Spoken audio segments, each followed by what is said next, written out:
bá tiẹ̀ kápá àti gbérù mi yìí kúrò láti lọrin kò sí táwa náà wò dé àyàn tó jìtú bàbá mi àfàǹtà náà lọ ọlọ́mọsàjì àrí wọn pé. Adamallahu hayatahu.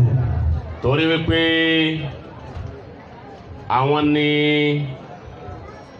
àfa alimi fi sí àyín ẹ bá ń ṣe séwù lẹ́ẹ̀kan náà ẹ bá ń ṣe séwù lẹ́ẹ̀kan sí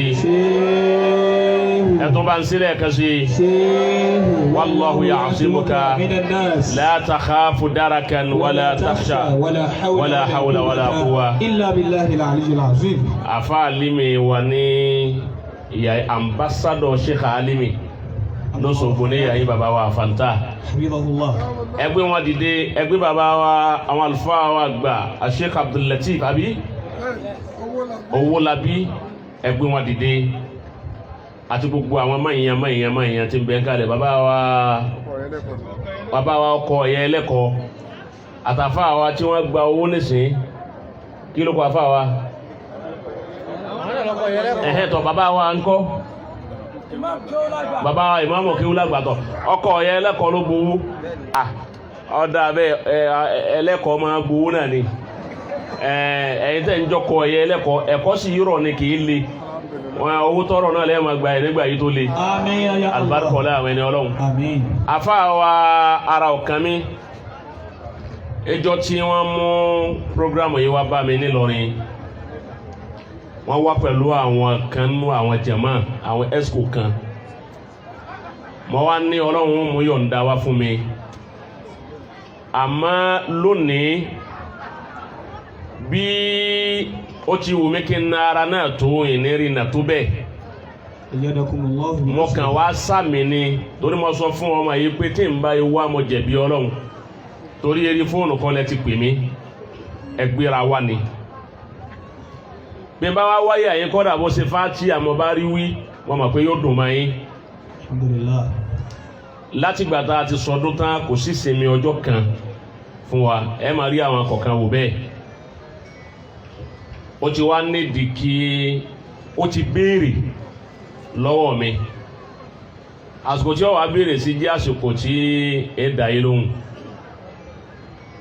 àmọ́ wíwà mi yìí náà túmọ̀ wípé tẹ̀hílà tálílẹ̀ kọ̀zámìnú ẹni tí ó pé wọ́n pé kọ́dà kọ̀ wá ọ wá kò wí nkankan òun ni tó ń wí yìí ọ sọ̀rọ̀ àmọ́ kọ́ sọ̀rọ̀ púpọ̀ èyí ń da ọlọ́run kọ́ máa fi eléyìí sòpin dáadáa yín àmín kọ́ máa jẹ́ kí àwọn jama wa ridwanullahi arrahimiyya al-islamiyya ọlọ́run máa jẹ́ kó túmọ̀ yín lérí àmín ọlá àníyàn yín tó dá ọlá àwọn tí ẹ gbà lára wọn àmín inna ataynaka. bismillahir rahmanir rahim inna a'taynaka al-kawthar fasalli li rabbika wanhar inna shani'aka huwal abtar. mo kí gbogbo àwa níkàlẹ̀ àwọn àlùfáà bàbá wa gbà tí àjòkótì wọn bàbá wa Sheikh Abdul Latif ọlọmọsàjì kí a rí wọn pẹ́ àmín bàbá mi bàbá wa Fanta hafidhahullahu wa nasarahu Albani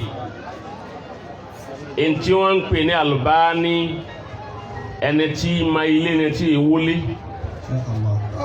ẹni tí ma ilé tí kì í wó ilé Albani bàbá wa gbà ọlọ́run jẹ́ kí àti bọ̀tán bàbá wọn dáa. Allahumma àmín. bàbá wa gbà ní bá ní tó bí àwọn bàbá wa Fanta ọmọ bàbá wa Fanta lèmi kìí ṣe pé bóyá àbí ẹ wàá júwe fún yín bó ti ẹ júwe fẹ́ni tí ó mọ̀ ní o bàbá tó bí ìyá tèmi ní ilé ìgbín ní bá ní bàbá tó bí ìyá mi ni muazinu àgbà fún bàbá wa ìmáàmù bá ní tòní.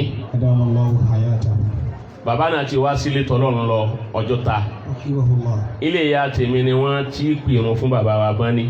Allahu akbar. ìjà sí pé muazinu lèmi ń jẹ́ fún bàbá wa àfàǹtà ọlọ́mọsàdì àrí wọn pé. ayyadakumullahu bi nasri. ẹlẹ́ẹ̀kejì ńgbà tí ń bẹ ń lé kéwú lókè Agodi bàbá tó bí ìyá tèmi ìyá mi nìkan náà ló bí òbí méjì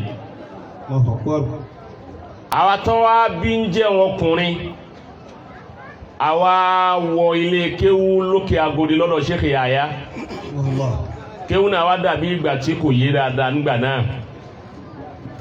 Nígbà tí ó wáyé èmi sì ń gbèrò bàbá ìyá mi tá a wí yìí bàbá wa Aminullah tí wọ́n bá èmi máa tẹ̀lé wọn lọ mọ́sálásí tí wọ́n bá pè irun tán tí wọ́n ṣe gbogbo ẹ̀ tán wọ́n wá kó bàtà tí wọ́n fún èmi àwọn ni wọ́n kó bàtà bàbá wa Ìmáàmù Bani tí wọ́n bí bàbá wa Àfàǹtà bàbá tó bí ìyá tèmi ní kó bàtà tí wọ́n lọ́wọ́ wọ́n bá wá kó bàtà náà lọ́wọ́ tọ́ba wá jáde mọ́sálásí wọn wá kó bàtà kalẹ̀ fún bàbá wa Bani bàbá wa wọ bàtà bàbá ìyá tèmi ó wá ní wọ bàtà yóò wá fẹsẹ̀ tẹ̀lé wọn láti mọ́sálásí délé èmi wá kó bàtà tí wọn náà lọ́wọ́ tọ́ba wá délé bàbá wa Ìmáàmù Bani ó wá sọ pé bàbá ìyá àgbà bí wọ́n ti pè wọ́n nù ìyá tèmi ni wọ́n ń pè ní ìyá àgbà bàbá ìyá àgbà tọ́ba ní nàm ntọ́ wọn rà lọ́dọ̀ Ọlọ́run tà fún ọ. Allahu Akbar. Bàbá máa ṣàdúrà bẹ́ẹ̀ kéré nígbà tí à ń wí yìí. Ó wá di ọjọ́ kan tí ń bẹ nílé kéwú tí ò yé mi dáadáa bàbá tó bí ìyá mi mo wá sọ fún wa wípé kéwú yìí ò yé mi tán bá kọ́ mi kì í yé mi wọ́n wá ní kò yí ọ máa ká lọ wọ́n á mú mi lẹ́yìn ìjọ náà pẹ̀lú aṣọ lé kéwú àti fìlà wáìtì tó máa kéwú dé nì wọ́n wá déwájú bàbá wa Ìmáàmù Bani ọlọ́mọ́sà jẹ́ kí ari wọn pẹ́ kọjá ti bọ̀ tán wọ́n dá kalẹ̀ Àmín. kó má jẹ́ kí àwọn bàbá wọn ṣáwájú wọn Àmín. alibarika ọlá àwọn ẹni Ọlọ́run. Àmín.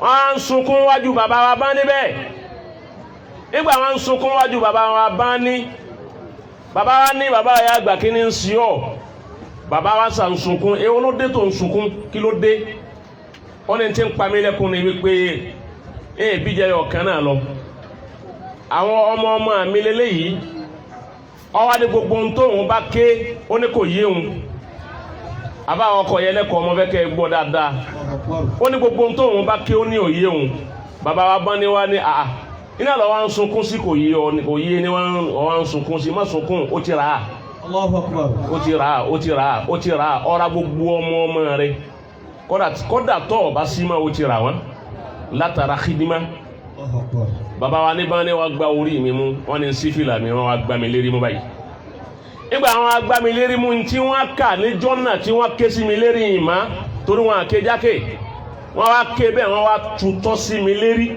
láàrin orí ni wọn wa ní nfọwọ́ra wọn wa fọwọ́ra wọn ló ti dàáfà. Allahu Akbar. Kí mo sí Ọlọ́run jama. لكنهم يصلوا به عن والدين ومولدين. Bàbá ló ti dàáfà ẹni ọba kú là parọ́ mọ́ bàbá wa ń bẹ wọn èkú Ọlọ́run gùn wọn lẹ́mìí ni kí wọ́n lè rí gbogbo àrà tí wọ́n dá lánàá kí wọ́n lè bá rí èso ara wọn lónìí. Alhamdulillah. Bàbá wa wí bẹ́ẹ̀ èmi bá kú ń bẹ́ ń tèmi wọ́n á wò pé wọ́n làwọn ò fún mi ní àǹtú wọn ò fún mi ní kinní kan èmi sọ àwọn wò pé wọ́n kàn ké nǹkan sí mi lérí lásán wọ́n ní mo ti dàáfà ẹgbọ́ yẹ àwa délé kéwú náà ìwọ́n rí wípé ń yé mi díẹ̀ kẹ́ ẹ bá máa pé ọwọ́ bàbá wa Àfàǹtà ọwọ́ wọn méjì lọ́pàdé lára mi lẹ́ẹ̀kan náà Hayyakumullah. ìwọ́n mọ̀ díẹ̀ mo wá rí àwọn tó jù mí lọ tí wọ́n máa jù mí lọ mo wá ní wọ́n fẹ́ bá àwọn eléyìí ké tó àmọ́ mo ti rí pé fatiwu kíní yẹn ti dé aba tún gbéra ọba dọ̀dọ̀ bàbá wa Àgbárígidoma. Radiyallahu ta'ala anhu. nígbà dọ̀dọ̀ bàbá wa Àgbárígidoma ká tó rí wọn ó tó nǹkan bí ọ̀sẹ̀ méjì ká tó dọ̀dọ̀ bàbá wọn nígbà wọ̀dọ̀ wọn mo tún wà lùbáríkà ìlíàmù àbí nǹkan tí a lò tọ́lọ́hún èsì gbogbo ẹ̀ mo tún wá dọ̀dọ̀ bàbá náà tún fún mi ní tiwọn àwọn náà fún mi ní ẹjẹ ń gbé mi ìlíàmù anabi hadiru ni bàbá fún mi ń jọ náà àmọ́ yẹn ní pé bí bàbá ti pè é kẹ́ ẹ má bàa wá hàn. qawmun jaruhum lakinnahum yasilu bihim an walidayhi wa mawlidi. bàbá wa jásí wípé bàbá tó bí ìyá mi rajà lára bàbá wa Bani Ọlọ́run ta ọjà náà ó wá sojú bàbá wa àgbà ó sojú bàbá wa Àfàǹtà náà. Alhamdulillah. sẹ́rí wípé ìjókòó yìí ọmọ ni mo jẹ́ Inshallah. níjókòó yìí Ọlọ́run jẹ́ àrí bàbá wa náà pẹ́ Àmín. jẹ́ àrí bàbá wa Fanta pẹ́ Àmín. ẹni tí ó bá wa gbé ó kọ Ọlọ́rin tó polówó ẹ̀ níyà yín tẹ́yìn àrò Òṣogbo sì tẹ́wọ́gbà lọ́wọ́ wọn ara ìtẹ́wọ́gbà náà ni gbogbo èyí tẹ́ ń ṣe látàárọ̀ yìí kọ́dà gbogbo àpọ́nlé tẹ́ ń fún àwa àwọn lẹ tẹ́wọ́gbà sí ẹran lọ́jà wọ́n máa gbà pẹ́lí náà Alhamdulillah. ọlọ́mọsà jẹ́ àrí yín pẹ́ o Àmín. kó fi yín gbẹ̀yìn àwọn àgbàlagbà Àmín. wọ́n má sì fi àwọn àgbàlagbà ráre Àmín. ọlọ́lẹ̀ ilẹ̀ àfi. بسم الله الرحمن الرحيم لإيلاف قريش إيلافهم رحلة الشتاء والصيف فليعبدوا رب هذا البيت الذي أطعمهم من جوع وآمنهم من خوف. gbogbo àwa jama tí a ń jẹ́ jama Ridwanullahi Ar-Rahimiyya Ọlọ́run má fi yín ráre má fi kankan sí yín. Àmín. mo bá yín ní bá dùnú Ọlọ́run má dùn yín ló kalẹ̀ Àmín. láti rí ẹni ó jẹ́ amiru ni ẹni ó jẹ́ amira ni ẹni ó jẹ́ kí la ń pè é treasurer ni president ni ìyá àdínì gbogbo yín àti gbogbo ẹ̀yin olóyè pátá Ọlọ́run afinimànà gbogbo yín pátá Ọlọ́run ṣàánú yín. Àmín. gbogbo ẹ̀yin àlùfáà tẹ́ ń bẹ lẹ́yìn mi mo kí yín mo kí àfa àwọn àti ń darí ètò mo kí gbogbo ẹ̀yin àlùfáà lápapọ̀ torí àsìkò asalaamu alaykum wa rahmatulahi wa barakatuh. Wa alaykum assalam wa rahmatullahi wa barakatuh. wáàsí tí mo fẹ́ ṣe yà yín ẹ̀kọ́ ni mo fẹ́ kọ́ wa mo wá fẹ́ kí gbogbo alásàlátù tí ń bẹ yà yín farabalẹ̀ alásàlátù tí ó bá farabalẹ̀ anabi ò sí nílé ẹ̀ ni. Sallallahu alayhi wa sallam. èyí tá anabi bá ń bẹ nílé rẹ̀ yóò farabalẹ̀ dáadáa láti gbọ́ wáàsí èmi àwa ṣe wáàsí à ń tata àràtà o èyí sì wá bá yín ṣàwàdà mo wá fún yín ní àwọn ẹ̀rí kọ̀ọ̀kan torí wípé wọ́n ti kọ̀ndẹ́mù àsàlátù máa wà lọ́wọ́ mo sì mọ̀ pé lóṣogbo níyà yín náà wọ́n máa kọ̀ndẹ́mù ẹ̀mọ̀ yín lọ́wọ́ bẹ́ẹ̀ bá ń lọ wọ́n máa bu yín ẹlòmíràn wà dá yín lọ́nà wípé àsàlátù tẹ̀ ń lọ wọn ànábì ọ̀fẹ́ wọ́n ti kọ̀ndẹ́mù kóbìnrin ó lọ mọ́sálásí jímà wọ́n kọ̀ndẹ́mù kóbìnrin ó lọ mọ́sálásí rátìbí wọ́n kọ̀ndẹ́mù kóbìnrin ó lọ yídì láti lọ sílọ́hun wọ́n sì kọ̀ndẹ́mù kóbìnrin ó lọ àsàlátù láti lè bẹ Ọlọ́run kí ni nǹkan tó fà tí wọ́n fi wí bẹ́ẹ̀ wọ́n ní kí wọ́n lóbìnrin àtọkùnrin wọ́n máa papọ̀ wọ́n máa bára ro ara wọn wọ́n mú gẹ́gẹ́ bí ọ̀rọ̀ àwọn fíkíwù tí wọ́n ń pè kíní kan ní zaddu dhariha yẹn ni wọ́n fi múhújà wípé kí fìtínà ọmọ máa bá a ṣẹlẹ̀ láàrin ọkùnrin àtóbe tí wọ́n bá jọ ń pàdé lásàlátù làwọn fi kọ́ wípé ìjókòó àsàlátù ọ̀dà àsàlátù obìnrin wọn ni kò sí nínú ilé ẹ̀ kódà wọ́n mú àdíìsì wá wípé sọ̀látùl mar'a fi baytiha afdalu min salatiha fil masjidi irun tóbìnrin bá kí nínú ilé rẹ̀ wọ́n lọ lọ́lá ju irun tó bá kí mọ́sálásí lọ lọ́pọ̀lọpọ̀ obìnrin ó bá lọ jí màmá àbí wọ́n yé sọ ọkàn yín lójú bẹ́ẹ̀ pé kí lóbìnrin wá jímà kí lóbìnrin wá mọ́sálásí wọ́n nínú ilé ní kẹ́ ẹ ti máa kírun wọ́n sì nínú ilé ní kẹ́ ẹ ti máa ṣe àsàlátù ó wá mú àwọn obìnrin mi jòkó lé wọn wá sàlátù mọ́ ó ti yé náà mo wá fẹ́ sọ ọ̀rọ̀ lórí ẹ̀ níwọ̀n àbá kínkínní torí njọ́ tí wọ́n bá wá ń dààmú rẹ̀ wípé ẹ má lásàlátù àsàlátù ṣíṣe bídíà ni bídíà làsàlátù ṣíṣe bídíà ni kóbìnrin jáde lọ lè sin lọ́hùn kọ́ lọ ṣe ìbádà kọ́ máa ṣe nínú ilé rẹ̀ torí nínú ilé làwọn ìyàwó ànábì tí í ṣe ìbádà wọn. Naam ó ti ṣẹlẹ̀ bẹ́ẹ̀ rí lọ́jọ́ àná nígbà tá àti ìdáyé láyé àwọn àgbàlagbà tí wọ́n ti lọ nílẹ̀ Yorùbá níyàyé àwọn kan ti kọ́kọ́ wíbẹ̀ rí wípé kò dáa kóbìnrin jáde lọ lè ṣe ìbádà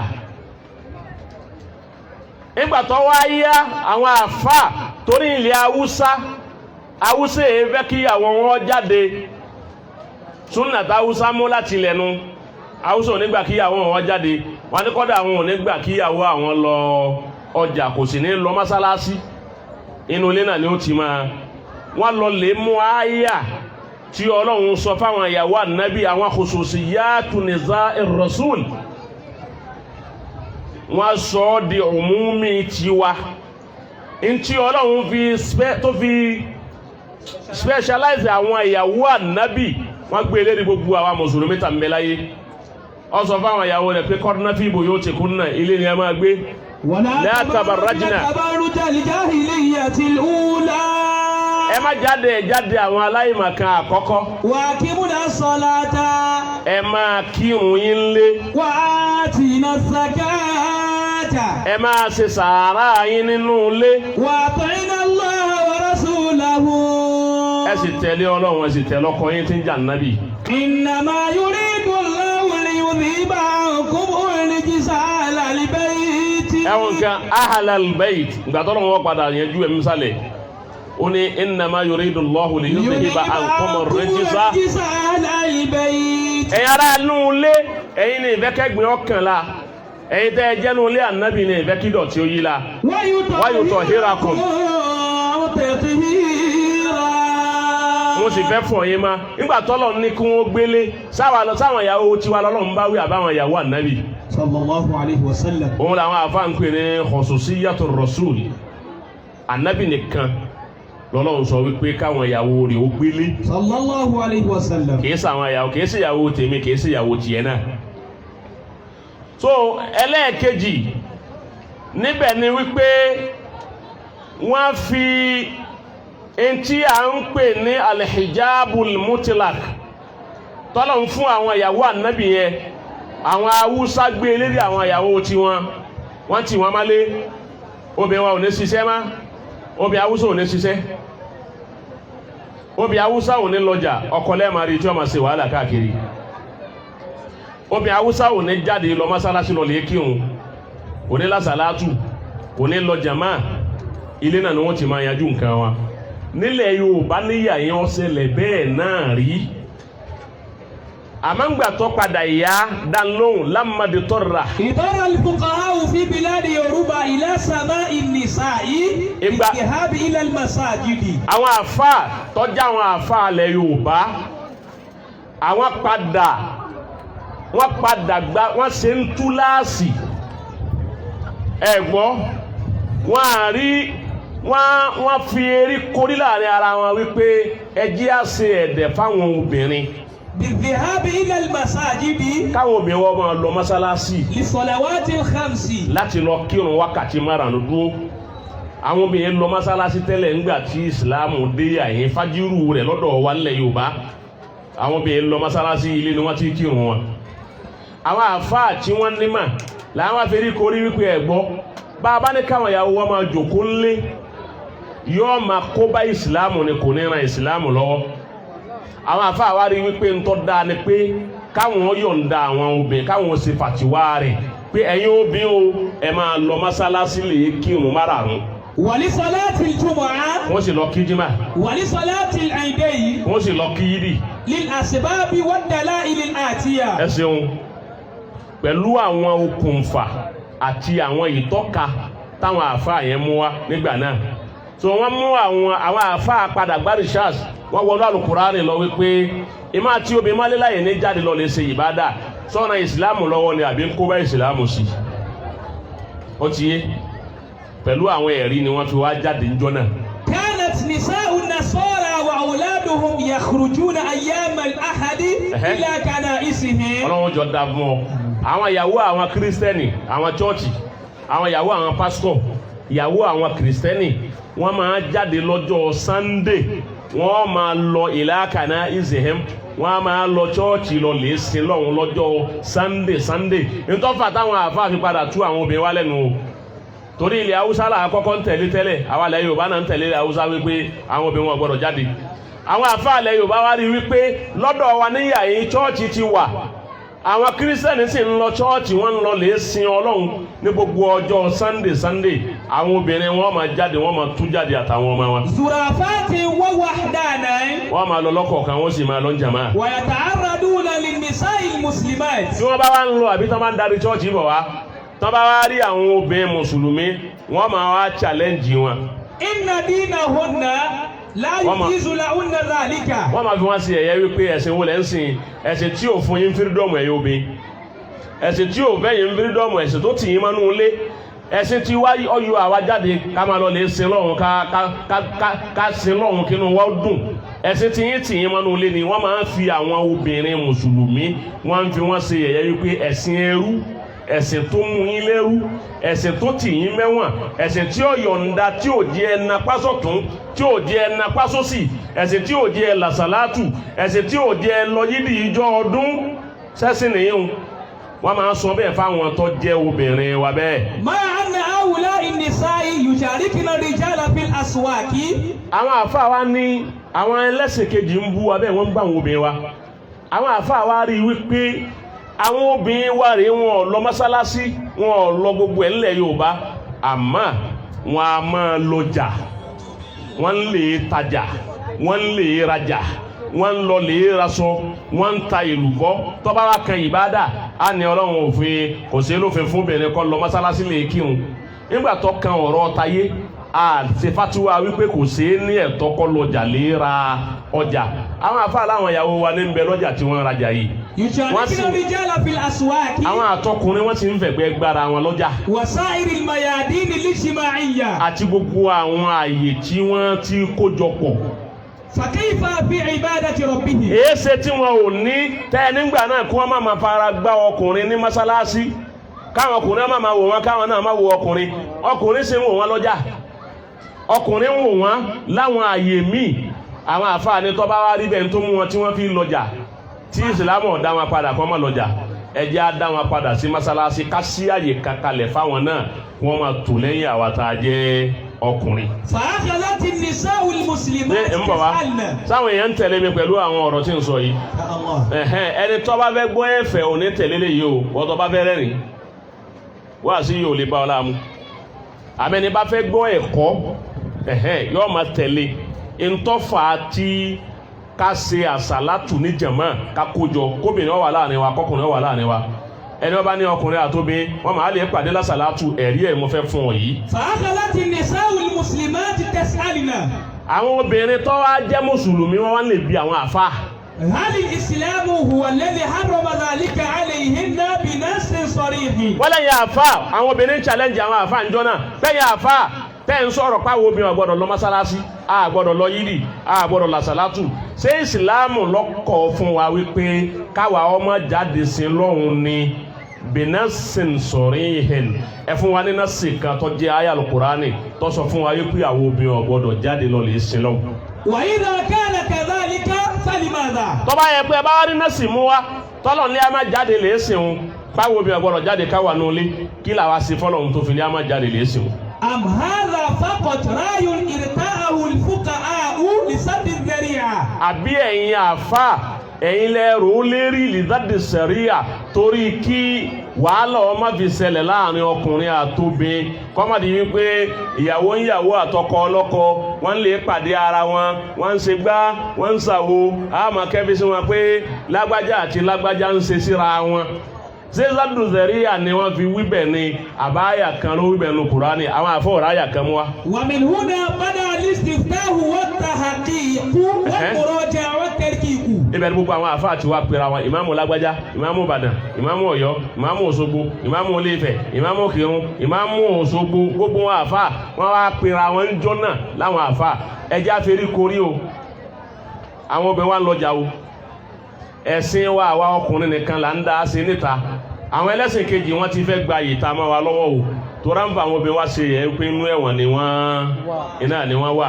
àwọn àfa àwájọ fèrè korí. wa kullu dhalika ada ila an-nata'ij al-atiya. gbogbo ìforíkorí wọn rìsọ́ọ̀tì tó wá bá jáde táwọn àfa àrímú gbà wọn tójú bọ Kùránì dáadáa, wọn á mú rìsọ́ọ̀tì jáde. innal islam. torí pé islam. la yufarriqu bayna ar-rajuli wal-mar'a fil ibadati kulliha. nàtíjà àwọn àfa nìyẹn.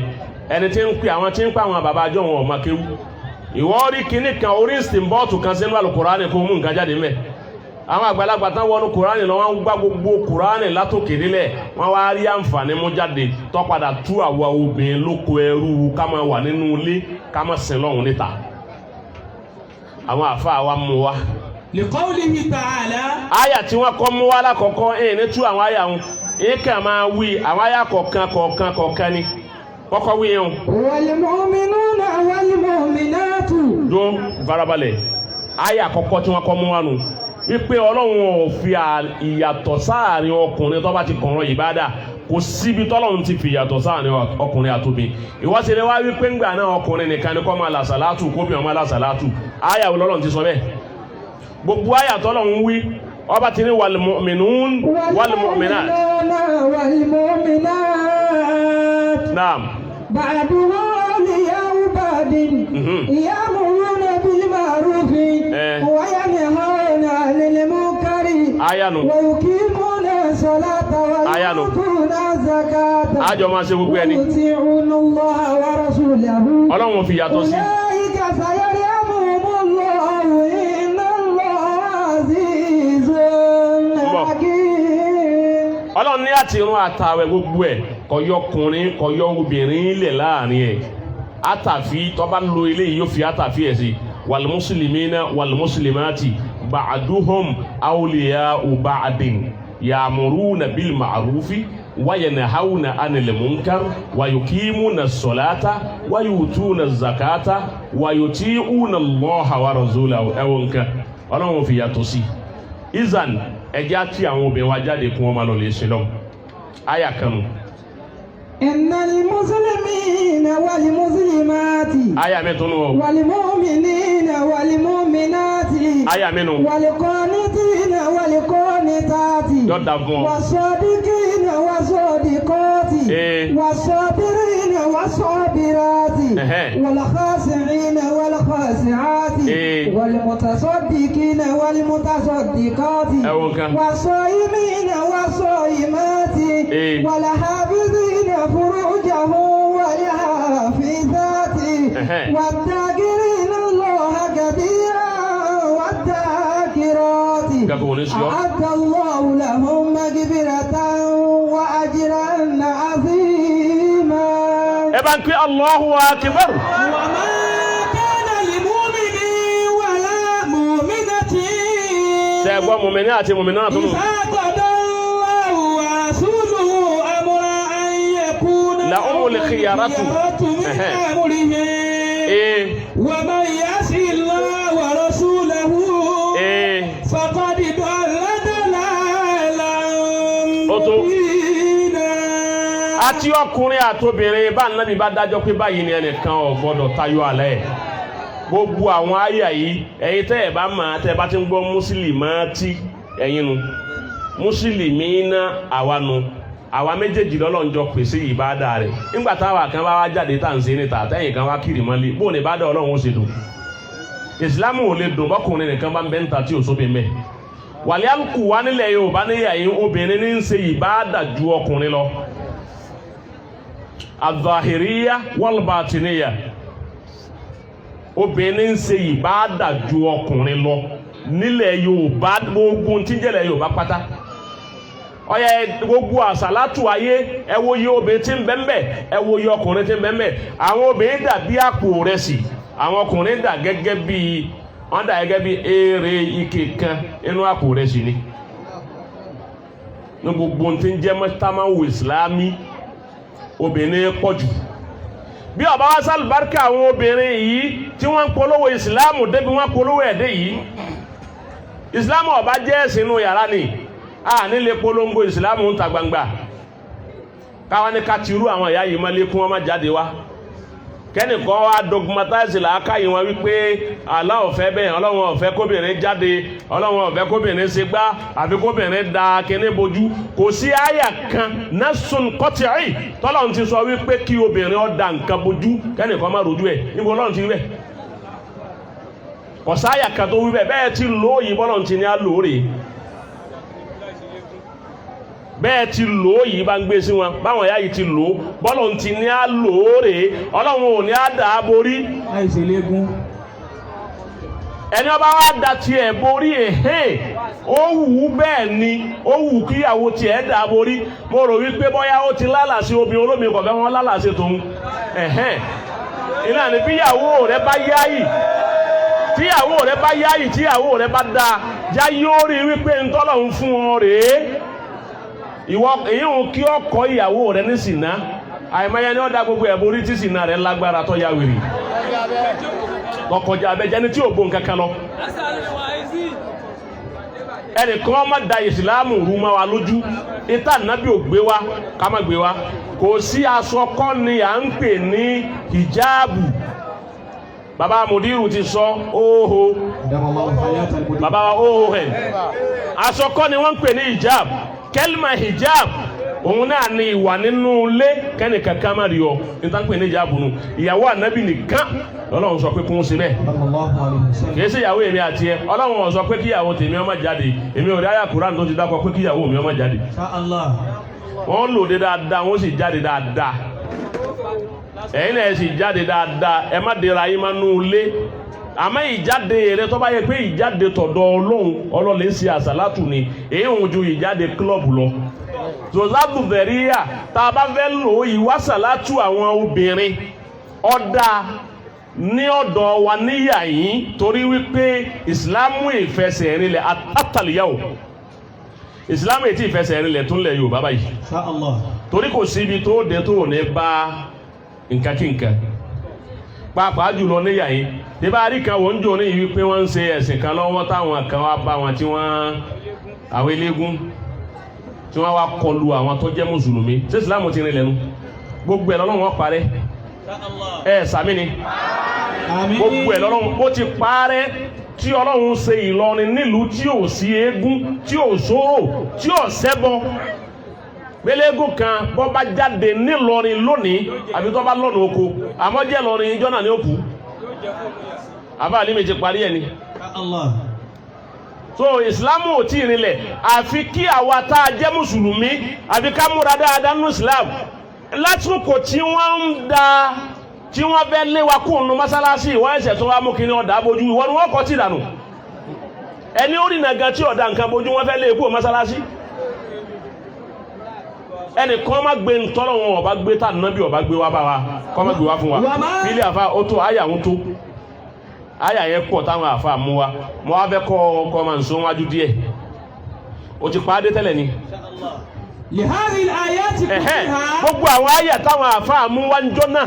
after ulama ulagus ama 1947 ní 1947 làwọn àfa lẹ́kọ̀ọ́ ni wọ́n ti padà wá mú ìdájọ́ òun jáde wípé káwọn obìnrin máa jáde lọ sí mọ́sálásí. ìwọ́sì huduri nisa'i lissalawati al-khamsi. ní 1947. wa lissalati al-jumu'ah. farabalẹ̀ baba wa ṣe Adamu lọ́kọ̀ yìí kalẹ̀. radiyallahu ta'ala. lọ́lẹ̀ wo bí al-islamu al-yawma wa gadan fi Nàìjíríà tíra Sheikh Adamu ní ibẹ̀ lọ́wọ́ baba lọ kọ́ lẹ̀ fún wa. baba 1947 ni àwọn àfa Èkó àwọn ni wọ́n á mú rìsọ́ọ̀tì wá wípé káwọn obìnrin máa jáde lọ mọ́sálásí ẹ má dé málímá ẹ máa kẹ́gbẹ́ àwọn bẹ́yìn náà bá ń lọ mọ́sálásí táwọn tọ̀hún náà bá ń lọ chọ́ọ̀chì kájọ máa wà àwọn tó bá pọ̀ jura wọn lọ. Inshallah. náà bijawasi huduri nisa'i lissalawati al-khamsi. àwọn obìnrin lè jáde lọ irun lissalati al-jumu'ah. wọ́n lè lọ jímà. ba'da takhsis makani munasabin lahu fil masjid. àmọ́ ká wáàyè tí àwọn obìnrin wọn máa jòkó sí tí wọn ní máa fara kín ọkùnrin òun lọ́fà tí wọ́n fi yọ àyè obìnrin ní mọ́sálásí wọ́n lè lé àwọn obìnrin wọn àfi kíní kan dá ká má máa wúra wa ebi ń ta adínàánú kò ní ìdíkẹ́ tó máa pé àmọ́ lọ mọ́sálásí máa ti fi nǹkan dára wa ọkùnrin ò ní rí obìnrin bá a bá sì wà lásàlátù tá a bá fi nǹkan kan dára wa tóbìnrin jòkó báyìí tọkùnrin jòkó báyìí a fi ìbẹ̀rù Ọlọ́run dára wa. ìbálòpọ̀ tí yín náà tẹ̀ ń ṣe ẹ̀fín nǹkan kan dá àwọn obìnrin sì wà mẹ́ ẹlẹ́ẹ̀kejì tẹ́ ẹ bá dé Káàbà láràfà tẹ́ ẹ bá débi àtọkùnrin àtobìnrin wọ́n jọ fẹ̀gẹ́kẹ̀gbẹ́ mẹ́ ìbẹ̀rù Ọlọ́run ni gàgá tí wọ́n fi díra wọn ní Káàbà nígbà tẹ́ ẹ̀ dín fara kanra yín ní Káàbà tọ́lọ́run ò sì jẹ́ wàhálà ò sí ń bẹ̀ báwa náà bá jòkó lásàlátù tá à ń wúra wa tá à jọ ń wúra wa báyìí ìbẹ̀rù Ọlọ́run tó kó wa jọ òun là á fi dá àwọn àfa àmúwa bẹ́ẹ̀. وبعد ثبوت نص الحديث وبعد ثبوت نص الحديث بجواز ذلك وترى حديث مو واتو في جريه كما في الاحاديث الاتيه ابن حديث تنبو يي روى الشيخان عن ابن عمر شيخان وامام بخاري àti مسلمي قال رسول الله صلى الله عليه وسلم قال النبي sọ pé لا تمنعوا إماء الله مساجد الله èyí ṣe táwọn mú hadisi yìí wá fún wa ẹ pa hadisi wí pé ìrun tóbìnrin bá kí lé ọkọ rẹ̀ olóore jù yìí tó bá kí ní mọ́sálásí lọ èyí tá nàbì sọ fún Aisha bí ó sọ fún àwọn sàábé pé la tamna'u ima Allahi masajidallah.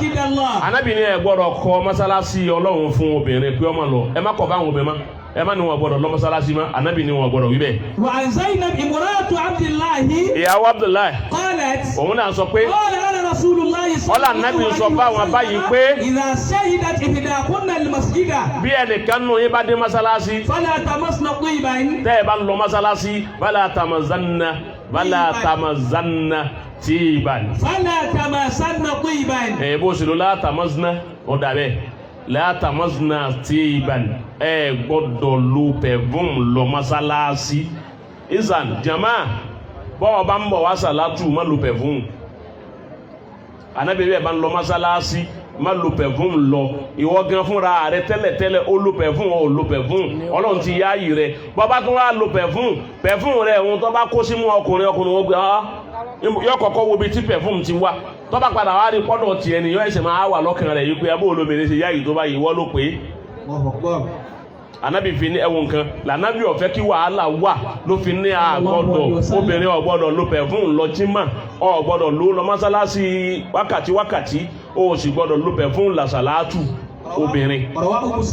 Mùsùlùmí wa lọ́gbà wa. Wa an Ummu Hani. Qalat. Òun náà pé. Ma akhadhtu surata Qaf. Ọlọ́run Ummu Hani ní súrátù Qaf ó níbi tóun ti ha Ọlọ́run ọ̀ha tẹ́lẹ̀ ọ̀dọ̀ Ànábì lòun ti rá súrátù Qaf. Illa ala lisani nabiyyi sallallahu alayhi wa sallam. Aha Ànábì lòun ti ha. Kana yakhtubu ala al-minbari yawm al-jum'ah. Ànábì gbogbo ọjọ́ Jímọ̀ ní máa fi súrátù Qaf ṣe kútúbà lérí mímbàrí. Èyí ò túmọ̀ wípé Ummu Hani máa lọ mọ́sálásí ló fi ha súrátù Qaf látàhán Ànábì. Èyí ṣe táwọn obì tiwa náà ní lásàlátù tó wọn ní lọ mọ́sálásí. Muttafaqun alayhi. Wọ́n tó papọ̀ mẹ́wọ̀n náà. Wa an Abi Malik al-Ash'ari. Òun náà tó sọ pé. Qala kana nabiyyu sallallahu alayhi wa sallam. Ọlá Ànábì wa Muhammad. Yusifu ar-rijala awwalan. Yusufu ar-rijala awwala tó bá dé mọ́sálásí Ànábì ó tò àwọn ọkùnrin síwájú. Thumma al-gilman khalfahum. Yóò wá tò àwọn ọmọ kéékèèké sẹ́yìn wọn. Wa yaj'alu ar-rijala qudama al-gilman. Yóò fi àwọn ọkùnrin síwájú sáfù báyìí. Wal-gilman khalfahum. Àwọn ọmọ kéékèèké ó wà lẹ́yìn. Wan-nisa'u khalfa al-gilman. Àwọn obìnrin ó wà lẹ́yìn àwọn ọmọ kéékèèké. Ànábì fúnra rẹ̀ tò sáfù mọ́sálásí ó tò àwọn ọkùnrin síwájú ó tò àwọn ọmọ kéékèèké sẹ́yìn ó tò àwọn obìnrin sí ẹ̀yìn rẹ̀. Èé ṣe báwa àfáà náà bá wá fi àwọn obìnrin sínú mọ́sálásí tá a tò wọ́n sẹ́yìn wa kò sáburú bá a bá sì gbé wọn síwájú wa nígbà tá a bá ń kọ́ wọn lẹ́kọ̀ọ́ kò sáburú jẹ́ ń dá Ọlọ́run láàrin kan ká kó obìnrin jọ àbí ká àbá ó jòkó láàrin wọn ẹnìkan ní bá àfáà lè kásà látòjọ àmọ́ kò gbọ́dọ̀ jòkó tì wọ́n kọ́ yan ìyàwó rẹ̀ kọ́ wá jòkó tì wọ́n ní òpònú ni ọ́ òpònú ni ọ́ wọ́n ní torí pé Aisha ni Ànábì yíyan sáwọn obìnrin ṣé wọ́n sọ fún ọ wípé Ànábì kó àṣà látòjọ sallallahu alayhi wa sallam tó fi ní Aisha lọ́yàn sáwọn obìnrin ṣé kò sóbìnrin tí ń béèrè ìdájọ́ lọ́wọ́ Ànábì ni sáà Ànábì ó sì máa dá lóhùn bẹ́ẹ̀ náà tí wọ́n bá kírun yídì lamma salla Rasulullahi sallallahu alayhi wa sallam al-Eida nígbà tá Ànábì kí yídì tán níjọ́ kan sahaba ila zufufin nisa Ànábì wa lọ sáà ní àwọn obìnrin kì í jẹ́ pé wọ́n náà yẹn lọ Ànábì fàbílà lọ́wọ́ ó kírun yídì tán báyìí ó wá fàbílà ibi táwọn obìnrin tò sí tí wọ́n pọ̀ Ànábì wá fàbílà lọ́wọ́ ó wá wo àárín àwọn obìnrin gangan bí kí n wo àárín àwọn ìyáhùn kí n wo àárín wọn kí n wá dúró mẹ́ Ànábì wá dúró láàrin wọn Ànábì wá ṣe wáàsí fún wọn wa'azahunna ó ṣe wáàsí fún wọn wa amarahunna bis sadaqa Ànábì wá sọ fáwọn obìnrin wípé ẹ máa ṣe sàrà o ẹ máa ṣe sàrà o ẹ máa ṣe sàrà o Ànábì wí bẹ̀ tán Ànábì wá ní wọ Bìlá ó yá tẹ́ aṣọ rẹ̀ Bìlá wá tẹ́ aṣọ rẹ̀ basato Bilalu zawbahu fatarimi kullu mura'atin fi ìsọdàkọtàha ìwọ Bìlá tẹ́ aṣọ rẹ̀ Ànábì gba sàrà lọ́dọ̀ àwọn obìnrin gbogbo àlùkò mú sàrà rẹ̀ jáde wọ́n mú sàrà jáde ìwọ Bìlá tẹ́ aṣọ ó ní kí wọ́n máa jù síbi aṣọ Bìlá níbi àwọn dáwó sí jọ́nà Bìlá sì so ẹnu ẹ̀ pọ̀ wọ́n kú lọlé ó sí Ọlọ́run náà wọ́n kà á bí wọ́n báwa náà ti ka owó òde Ọlọ́run jáde bàbá wa fàtà pẹ́ báwa náà ti ka owó òde tá a bá lòde tá a gbà á tó Bìlá náà ka owó wájú Ànábì sì fún sàábé kọ̀ọ̀kan lẹ́tọ̀ọ́ rẹ̀ Ọlọ́run jáde yìí pẹ́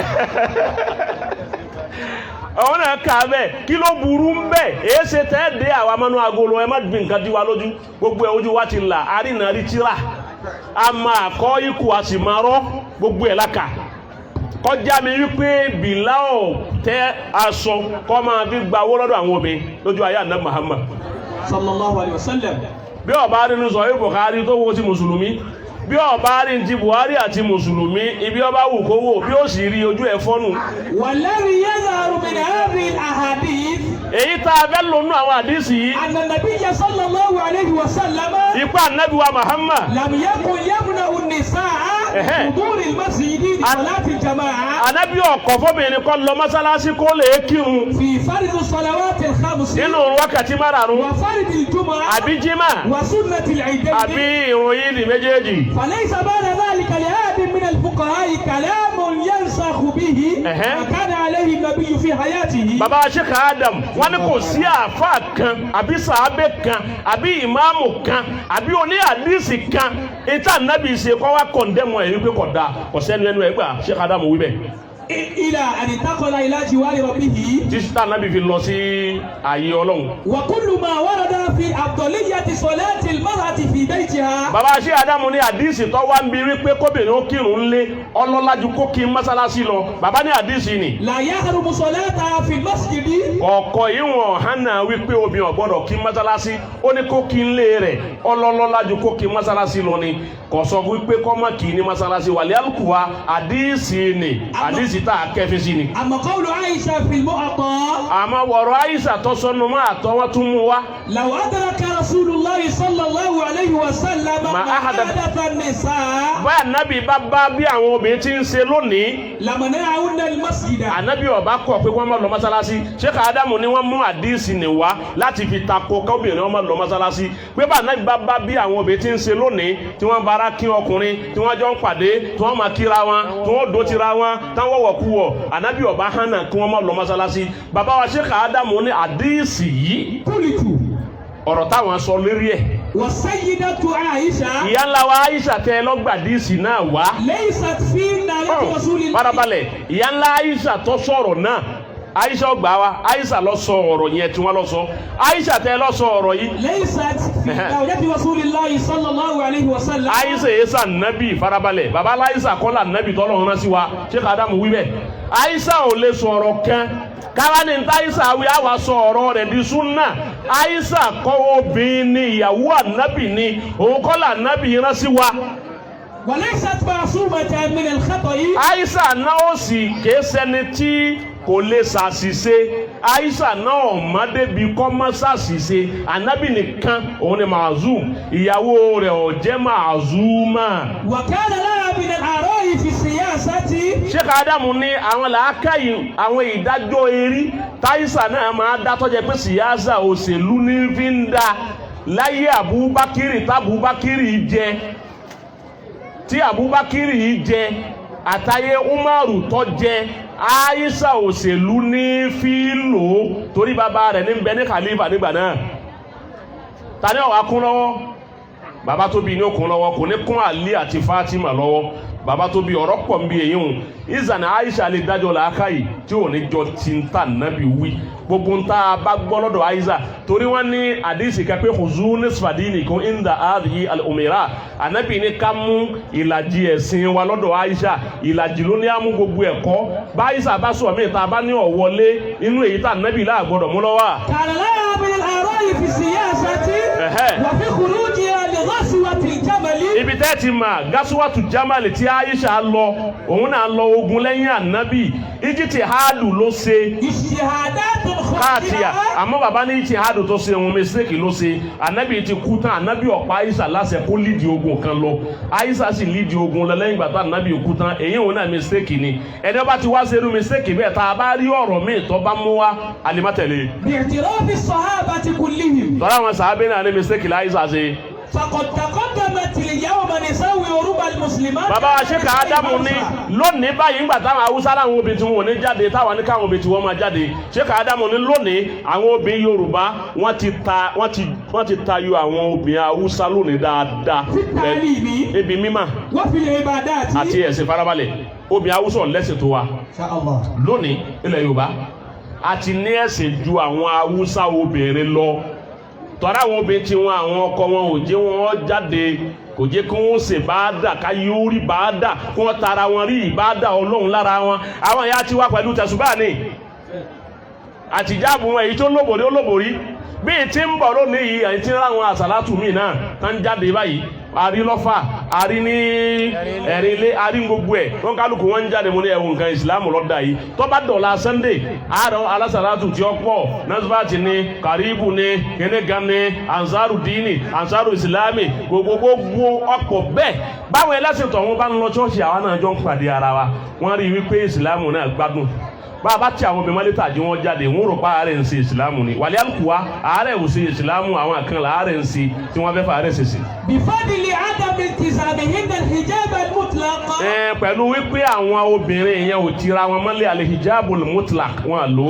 alladhi huwa khasun bi nisa'i nabiyyi. èyí tí anabi Muhammad kẹlọ́lọ́run fún. wa ja'alahu ulama'u Hausa faridan. àwọn ilẹ̀ Haúsá àwọn àfa Haúsá wọn sọ káwa nulẹ̀ kópi ọmọ jáde wọn sọ di ọ̀nà yẹn. wa kanu yukafiruna man la yahtajibu nisa'ahu. kódà gbogbo ẹni tí ó bá móbìnrin rẹ̀ sínú ilé tóbìnrin rẹ̀ bá ń jáde àfa àtọ́ bá ṣe bẹ́ẹ̀ kó bá jẹ́ ìmáàmù níyàwó ẹ̀ bá ń jáde tí ń lọjà tí ń lọ lè kírun tí ń lọ jímà tí ó wà nínú ilé àwọn Haúsá àwọn ní kèfèrí nírú àfa bẹ́ẹ̀. wa mana'u salata khalfahu. wọn ò sì ní kírun lẹ́yìn rẹ̀ wọ́n ní bọ́ọ̀ bá tò lẹ́yìn wa Haúsá pírọ́blẹ́mù tiẹ̀ nu àwa náà tò lẹ́yìn ẹ̀ àwa ti wa ní Yorùbá ìsìláàmù ti wa ọfà yìí gba káwọn obìnrin tí wọ́n jáde kún ó jòkó bá ti jòkó lẹ̀ na kíní òun sọ́dọ̀ àwọn ẹ̀yà tí wọ́n sẹ́ẹ̀tì dáadáa o. Sa Allah. na sọ́dọ̀ wọn dáadáa wọ́n ti sẹ́ẹ̀tì wọn eléyìí dùn àbí ó dùn báyìí. alhamdulillah. ìsìláàmù yìí dùn àbí ó dùn báyìí. alhamdulillah. kí ẹ̀ wá kó àwọn ẹ̀yà yìí sínú ilé àbí kẹ́ ẹlẹ́ẹ̀dá sàlátù lẹ̀ kọ́ máa wá sàlátù bẹ́ẹ̀ bá kọ̀ndẹ́mù àsàlátù lónìí gbogbo àwọn kádídéètì àbá wa ará ọ̀kan mi wàláhì wọ́n máa lọ sọ́ọ̀sì díẹ̀díẹ̀. Sa Allah. tòun ti bá a ṣe ń kó wọn jọ yìí náà ẹlòmíì sì ń tún dọ́gbọ́n lọ yóò mú ìjáàbù fóun lé ni wọ́n bá sì bẹ́ẹ̀ dọ̀hún a sì bọ́ ìjáàbù a sì wọnú ẹ̀ lọ ètò ń kó ń bẹ̀ báyìí àtúbì ìjáàbù lé a ní ẹkú lé níbo lọ́lọ́ anúhùn lásàlátù ni ọ̀dọ̀ Jésù ló sì lọ. so àmẹ́nu ẹnu àwa ojú kára wa mọ́ yìí náà ẹni abijoyè lásàlátù òun náà ò ní fẹ́ lọ òun torí ọ̀rẹ́ ni tọ́mọ̀ tóun náà wá àwọn méjì ká pàdé ní chọ́ọ̀chì níjọ́ kan àsàlátù kan náà wọ́n jọ ń lọ wọn ọmọ wọn àwọn mọ̀ pé chọ́ọ̀chì kan làwọn ti tó ń pàdé wọ́n sì máa kíra wọn lásàlátù tọ̀hún wá lọ́ngbà tọ̀hún débẹ̀ tán wọ́n pàtẹ́wọ́ sí gbogbo ẹ̀ ń jáde báyìí dé ibi wọ́n ti ń dì fún òun àti alásàlátù ẹgbẹ́ rẹ̀ ni wọ́n jọ pàdé níta yóò yọ ìjáàbù nú báàjì tọ̀hún ní a ìyá alágbájá ní a ẹ̀yìn náà wá tọ̀hún ní ẹ̀mí àti yín ká má jẹ́ nìkan gbó tọ̀hún wá délé tọ̀hún wá ní ọwá sọ fọ́kọ̀ rẹ̀ pé sẹ́ẹ̀dí jẹ́ nìkan gbọ́ ọkọ̀ ní kíni ọ̀rọ̀ tí wọ́n fẹ́ sọ yìí sẹ́nìkan ò ní gbọ́ tó wọ́n ti ní àmọ́jẹ́ nìkan gbọ́ tọ̀ òun ṣẹ lọ́hun ẹ̀ṣẹ̀ tó wọ́n sì ṣe yóò lọ́wọ́ fèrè jẹ́ òun ni òun lọ sọ́ọ̀sì ọkọ̀ ní kí lọ́wọ́ lọ èmi nìkan kọ́ ìyá alágbáyátọ̀ àjọ pàdé lásàlátù wa àwọn àjọ pàdé ń bẹ̀ ni ó sì ní mọ́jẹ́ nìkan gbọ́ baálé mi fèrè jì mí baálé wa ní à ìyá alágbájá lásàlá ń lọ sọ́ọ̀sì dà ọkọ rẹ̀ joyè àdínì ní àmọ́ tí ń ṣe tóun náà fi lọ ìtẹ́mi náà bá lọ bóyá rẹ̀ lòun náà bá lọ ní tọ́ ó sì ṣìnà ní èmi ò ṣìnà dé ìnira ló gbé òun dé bọ̀ ní ó ṣìnà bó ìnira tó gbé ọdẹ sọ́ọ̀sì ó ṣìnà náà ní ìgbà tára ní ọ wá sí ọ̀nà ibi tó yẹ kọ́ wọ lọ òun ló gbé ọdẹ bẹ̀ ẹ wúrú nǹkan báwọn jẹ̀mọ́.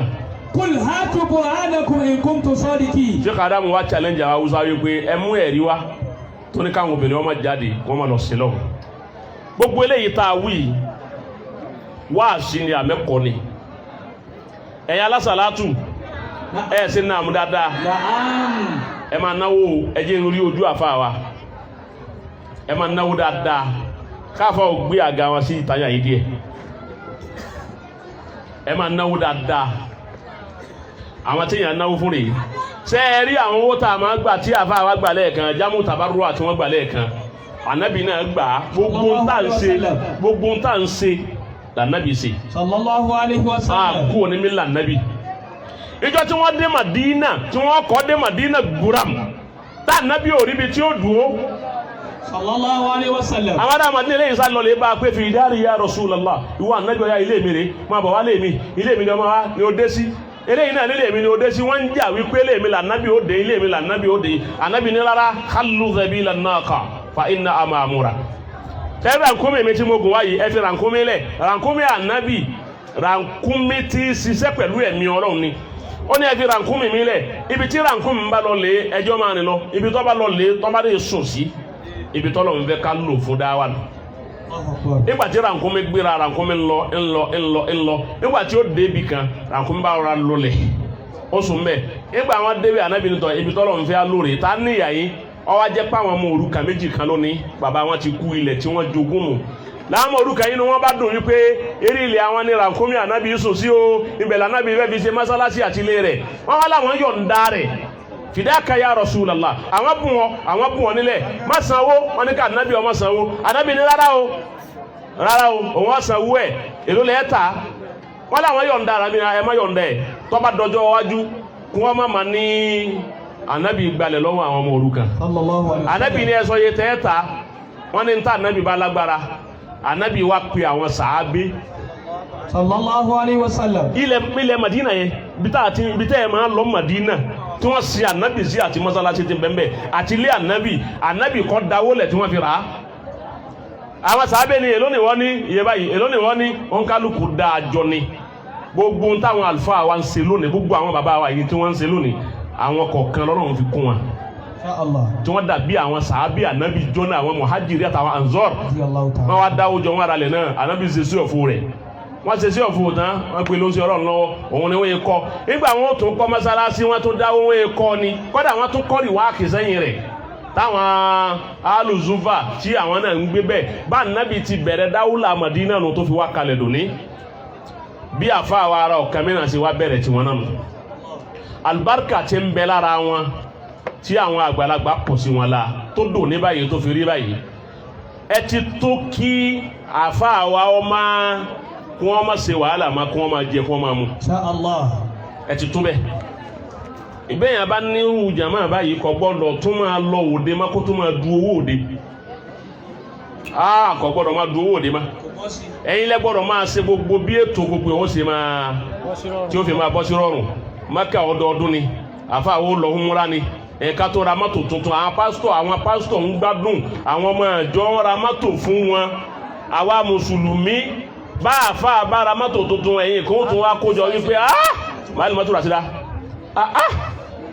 mọ́tò tí àfa àwárà yìí ṣé kìí ṣe mòlúdìjọ́ ní ìta sí ṣé kìí jẹ́ pé owó tí sí àmọ̀nù fílẹ̀ làbá yìí ra mọ́tò bá àfọ̀ bá fowó sí àmọ̀nù ra mọ́tò àtowó tẹ̀yìn jẹ̀ máa dá ṣé kó gbé ìbàkan lọ lè pààyàn kó tó rówó ọkọ̀. òun fi kí sàlásà.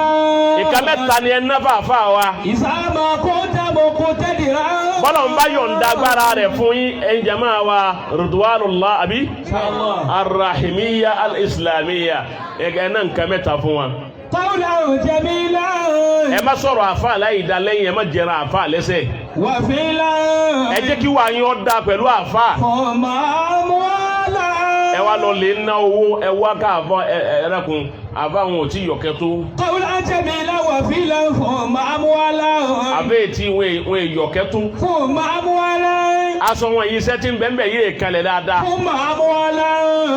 ẹ jẹ́ kí gbogbo ọ̀ kọ́ máa dún dáadáa ẹ lè ṣe ń bẹ nínú yín tọ́lọ̀ ń fún lásìkí ẹni tí ó bá lásìkí nínú yín yọ mọ ẹni ó lásìkí èyàn á pe alásìkí tí bá ń bẹ lẹ́gbẹ̀ẹ́ rẹ̀ pé ẹ ká lọ ọwọ́ adébẹ̀ tá a fà ń kọ́lé kéwúsí ọwọ́ ní chairman tẹ́lẹ̀ kébì náà máa ṣe wàhálà fún gbogbo bí tẹ́ ẹ bá rán mi ní máa lọ mo fẹ́ kẹ́ ẹ jí sí ọlọ́run lára mi ẹ ṣe dáadáa sáàyè àfa mi yìí ẹni bá mọ àwọn èèyàn gidi tó lè ṣe dáadáa sáàyè àfa rẹ̀ nù yín gbogbo kálukú ọlọ́lẹ̀ gbìyànjú ẹ wọ́ wọn wá àwọn olówó wọ ọmọ ibi tí wọ́n náwó sí ìwọ́tọ̀ ọba mọ̀ wọ́n tì wọ́n wá wọn ọmọ ibi wọ́n ná sí wọ́n ní àmọ́ wọn ọmọ ibi wọ́n ná sí ìwọ́tọ̀ ọba mọ̀ wọ́n tì wọ́n wá dọ̀ àwọn àfa gbogbo ẹ̀yin tẹ́ ẹ joyè lónìí gbogbo owó tẹ́ ẹ fílẹ̀ ò tó ṣe nǹkan kan nù Islam àmọ́ àfa àfi oyè ń da yín lọ́lá kẹ́sìn ò lè bá a dùn ní.